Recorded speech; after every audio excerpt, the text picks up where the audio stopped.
For this effect, I can hand the deck over to the participant and they can give it a shuffle.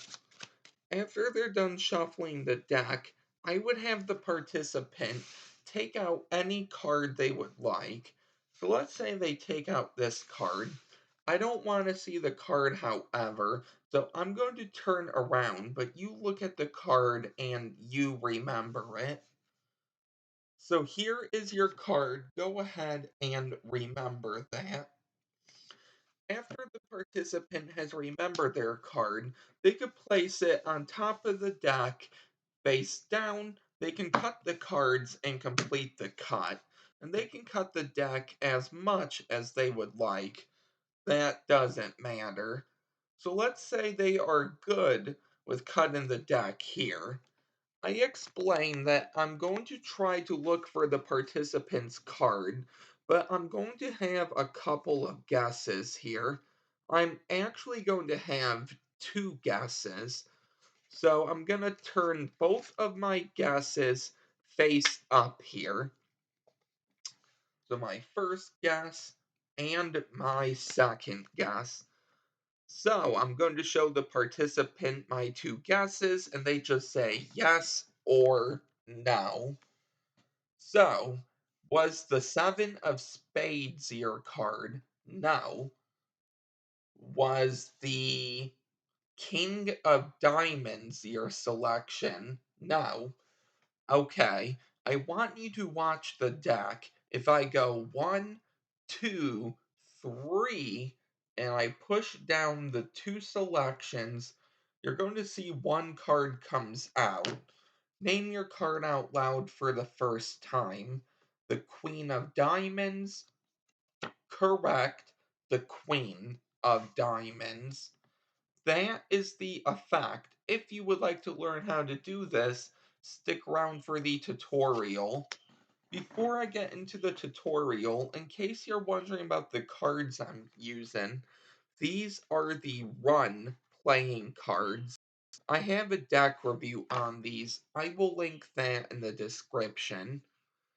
So before I go over the tutorial, two things you should know about this effect. It relies on two principles. So the first principle, or the main principle that gets this effect to work, is the plunger principle. The second principle, which I'm going to be giving you a few ideas, is the key card principle. So first I will talk about the key card principle, and then we will go straight into the effect here.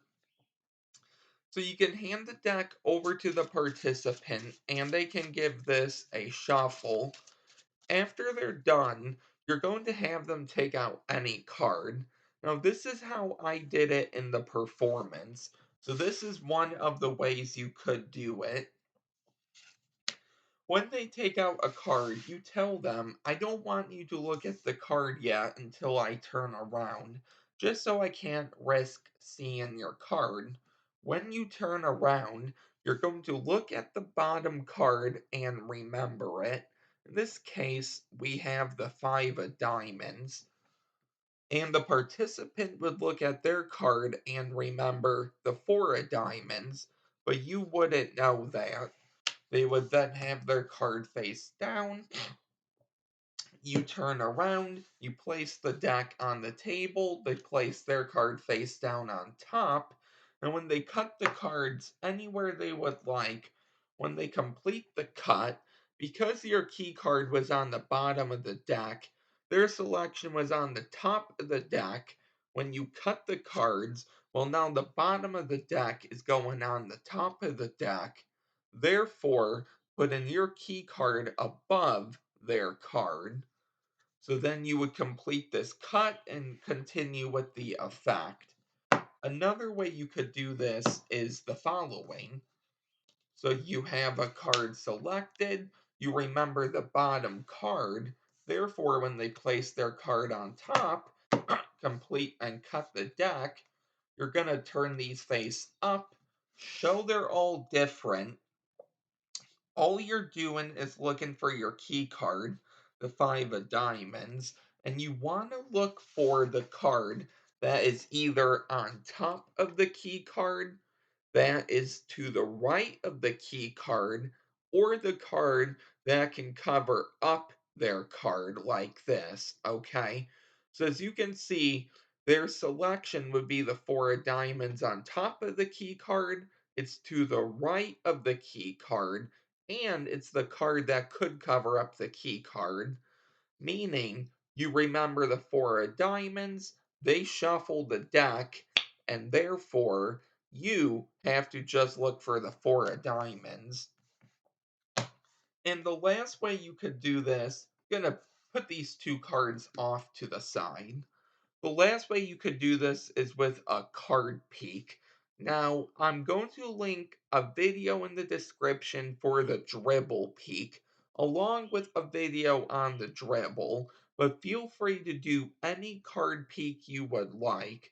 So if we call out stop, I know we have the ace of diamonds, meaning they can either take the card after the ace of diamonds, the two of diamonds, or they can select a card, let's say the two of clubs, then you do your dribble peek. I know the nine of hearts, they place their card there.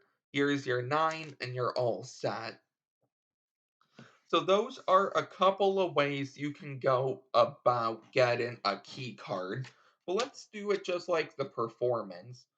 So we know our key card on the bottom is the five of diamonds.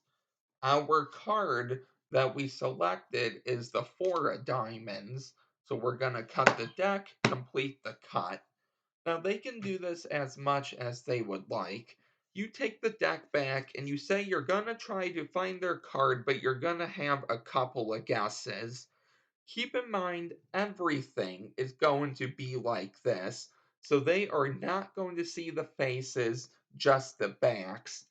For tutorial purposes, I will go ahead and expose what you're gonna do. So the first thing you're going to do is look for your key card. In this case, the five of diamonds. And I like to get a peek of their card just in case the effect messes up. I can still read their mind. But of course, you don't need to do this. So what you're going to do, everything is like this. Keep in mind, you're going to take their key card, you're going to flip it over and you're going to leave it halfway, up. You're now going to line up their selection with the rest of the deck. Take this next card, flip that over and line it up with their key card or the first selection. So this is the plunger principle. So really what you have here now, if you push this down, so here is the deck. If you push these down, well, now you can see their card is gonna come out. And that really is what you're gonna do. I will go over that one more time. So once again, everything is like this. You're going to look for your key card, you're going to flip that over, and you're going to have it sticking halfway out like this. You're now going to line up their selection with the rest of the deck. You're now going to take this last card, turn that over, and line it up with this first face down card, and put the rest of the cards on top. So now you are all set. So I explain I'm going to show you two cards and you just say yes or no if any one of them is your card. And if you do this right, they're going to say no. So you say, okay, is the five of diamonds your card? No. And what I do is I just move this card over to the left, just like this, or in this case, the right. Okay, so it was like this. You're going to move it over to the right, and I'm moving their card over to the left. So this first card is over to the right, their card is over to the left. I say, okay, is your card the four of hearts? No. I square it up, and I have a tight grip. I don't have too tight of a grip. I say, go ahead and watch. One, two, three. And it's just a firm, straight push. Okay, so you don't want to do it, you know, diagonal or whatever. You just want right on top, just straight down. And if you do that at a good pressure and speed, you're going to see you can line up the two key cards. One card comes out, you can ask them their card, the four of diamonds, and you can show the four of diamonds. And that is the effect. So I hope you really enjoyed this one. If you are new here, don't forget to like, comment, and subscribe. And I will see you next time with a new video. Bye.